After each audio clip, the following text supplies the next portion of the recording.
Niyo ang Panginoon. At sa inyo, Suko'y nagpupuri sa Panginoon. Dito yung kaya ni Maria. Sa kanyang pagdanaw ay ibig. Bahagi ko ang sa mga kanan sa mga Manila sa mga pagdanaw sa pagdating ng ating Panginoon. Kahapon, binigyan natin ng paginilay na kung saan ay si San Jose din sumunod sa utos ng Diyos ng pakasalan si Maria. Tayo na aniyahan at tinatawag ng Diyos na tumugon. Pero ngayon, bahagi yun ng alin, no? Na yung pagtugon na ito ay isang pagtugon na may kagalakan, no? May pagpupuri, bahagi yun ang saan nakita natin. Babalik ulit tayo sa ating pamantayan na alin, yung pangunguna ng grasya ng Diyos. Pagkataon na kung saan ay naipahayag ni Maria, kaya na siya ay nagpupuri sa Diyos. Bakit? Sapagkat siya ang magdadala ng tagapagligtas. Kaya ano yung naging bahagi ng kanyang pagtugon, pagtitipon, pag-aandog ng sarili. Ganda rin ang matagpuan namin sa unang pagbasa.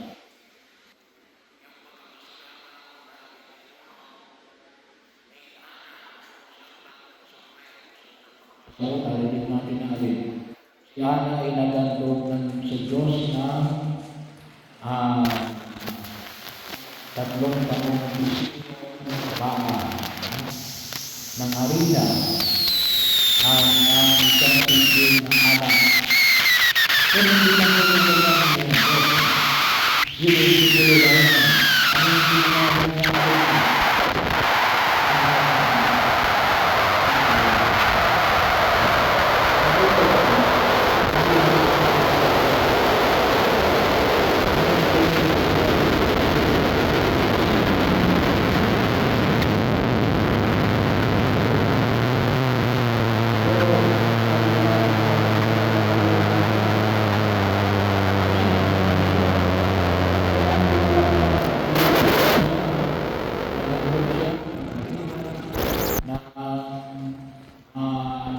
bisirong baka, bisir na alam, at si Samuel. Yung ibinigay ng Diyos, inihandog niya muli sa Diyos. Bilang pagpapasalamat. Kaya napakahalaga yung elemento na makita ko natin. Sabi mga kalimutan at sabi ko, na sa ating pagkakasalamat,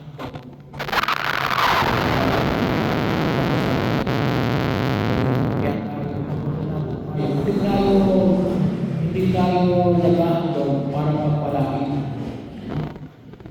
Kasi ayaw ko gano'n kasi anong lalabas. Parang sinusulan natin ang Diyos. Bigay ko sa iyo, bigay mo ito sa akin. Baligtad. No? Kaya ako'y nag-aandong, Panginoon, kasi binigyan mo ako. Yung mismong pag-aandong ay isang biyaya. Kasi meron tayo. Kung wala ka, wala kang maiahandog. No? So kaya, yan doon yung pangunguna ng grasya ng Diyos. Kaya ito'y nakamagandong kasi binigyan ka ng Diyos. Wala namang manggagaling sa atin. Pinagtrabahuan natin. Ano? Pero utusin kung pagkilala natin kung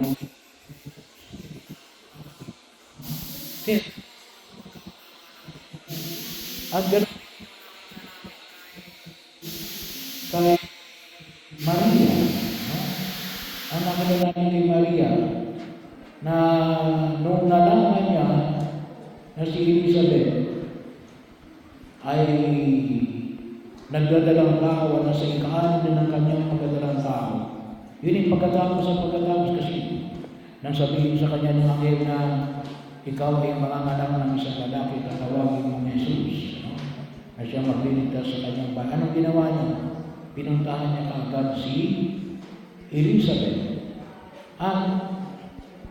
Hindi lang niya pinuntahan, hindi niya lang binisita. No? Anong ginawa niya? No?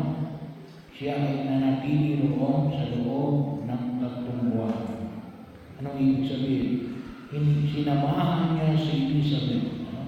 Iniandon niya ang kanyang sarili para tulungan at alagaan ang kanyang pinsan sa kanyang magadalang tao sa loob ng 3 buwan ng kanyang pagdadalang tao kay San Juan Bautista. Kaya ano yung hamon na makita natin? Una ay makita namin yung kahalagaan ng alin, yung pusong handang magpasalamat. Makita ko natin ano yung pwede natin ipagpasalamat. Ano pang pwede natin? Pangalawa, ay makita natin yung alin, yung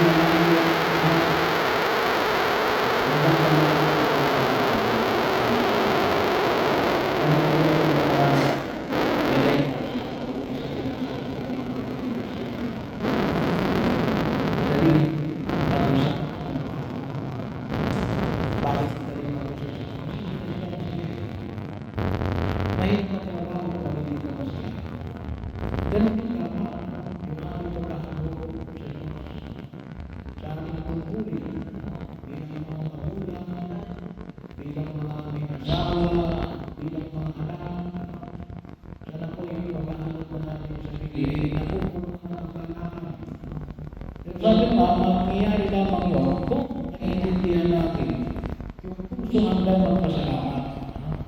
Kasi kung wala tayong nakikita ng magpapasalamat, mahirapan tayong magandong sa sarili. Para bagang, sabi natin, ay para bagang hindi natin nakikita yung biyaya at pagkapala ng Diyos. At para sa tingin natin, yung lahat lang sa atin ay galing lang sa atin. Hindi tayo magiging masaya sa gayong buhay. Nais ng Diyos natin, katulad ni Maria, tayo ay makapagbigay ng papuri at parangalan sa Diyos. At may ayaw natin ito. Ito inaawit natin. Ang puso ko ay nagpupuri sa Diyos na ating tagapagligtas. Kaya ito yung idulog natin sa harapan ng Panginoon Kapal, na maging bahagi ng ating pagkilos na alin, na may kaakibat na kaligayahan. Naalala ko po rin, one time kung panganahon ng ito pong nakalipas na mga araw. Kasi mayroong namatay sa Sumba. Siguro naman nabalitaan niyo yung ay sa Sumba. Nagsusumba. Itong panahon ng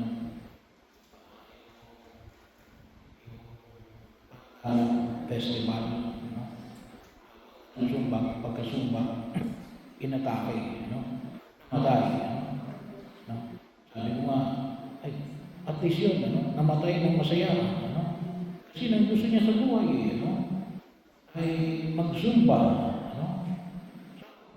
Adiyo yun. Yung kanyang pag-aandog ng kanyang, hindi naman masama ang magsumba. Hindi naman kasalanan yun. Na bahagi ho. Pero bahagi ho na alin, namatay. Sumba kaya siya namatay. Nagpataon lamang na alin, na siya inatake, siya ay nagsusumba. Hindi natin alam. Kasi yung buhay ng tao, pwede kunin ng Panginoon anytime, anywhere, anyhow. Pero bahagi yun. Kasi nga, kung masaya tayo sa ating pagkilos sa daigdig na ito, ay okay lang. Kasi bakit? Kasi gano'n ang nais ng Diyos sa atin. Na ang buhay natin at ang paglilingkod natin sa Diyos, sa pamilya natin, ay hindi sapagkat nag-init tayo o sa lipunan ginagalawa natin, ngunit alin, tayo ay napupuno ng kagalakan. At may pahayag natin yung awit ni Maria. Sukoy sa Diyos na aking tagapagligtas.